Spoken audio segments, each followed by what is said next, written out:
इस वक्त चीन में एक नया मैनहट्टन प्रोजेक्ट चल रहा है। लेकिन ये किसी बम के लिए नहीं है। ये प्रोजेक्ट है एक पूरे कंप्यूटिंग स्टैक का, एक ऐसा सिस्टम जो एआई की दुनिया पर पूरी तरह से राज करने के लिए बनाया जा रहा है। ये सिर्फ एक टेक्नोलॉजी की दौड़ नहीं है, बिल्कुल नहीं। इसमें इतनी ताकत है कि ये आने वाले कल में दुनिया की शक्तियों का पूरा बैलेंस ही बदल कर रख सकती है। ठीक वैसे ही जैसे पहले मैनहट्टन प्रोजेक्ट ने पूरी दुनिया का नक्शा बदल दिया था। तो चलिए इसे थोड़ा आसान बनाते हैं।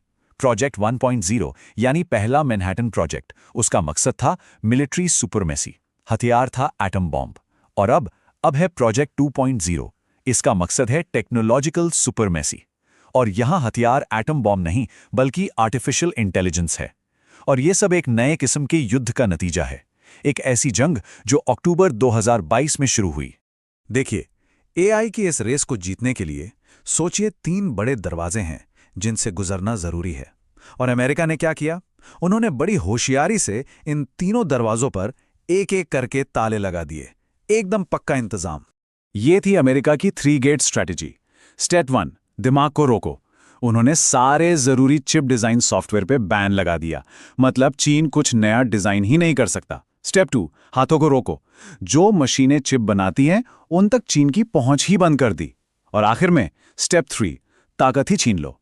एनवीडिया जैसे जितने भी हाई परफॉर्मेंस चिप्स थे उनकी बिक्री को ही अवैध बना दिया गया। मतलब ये एक परफेक्ट ट्रैप था, एक ऐसा जाल जिससे निकलना लगभग नामुमकिन था।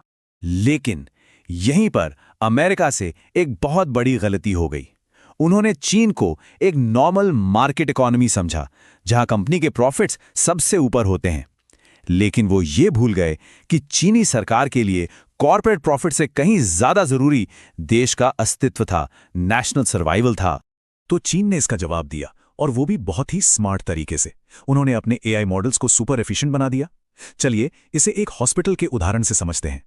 जो अमेरिकन एआई मॉडल है वो एक ऐसे बड़े से हॉस्पिटल जैसा है जहां एक छोटी सी खरोच के लिए भी 250 डॉक्टर्स की टीम आ जाती है। सोच सकते हैं कितना महंगा और धीमा होगा ये।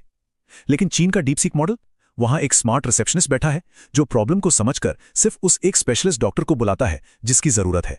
नतीजा, ये एक छोटे मॉडल की तरह सुपर फास्ट चलता है और काफी सस्ता भी है। कमाल है ना? अब आई अगली समस्या। अमेरिका ने चिप्स को आपस में जोड़ने वाली हाई स्पीड केबल्स पर भी बैन लगा दिया। अब डेटा ट्रांसफर कैसे होगा?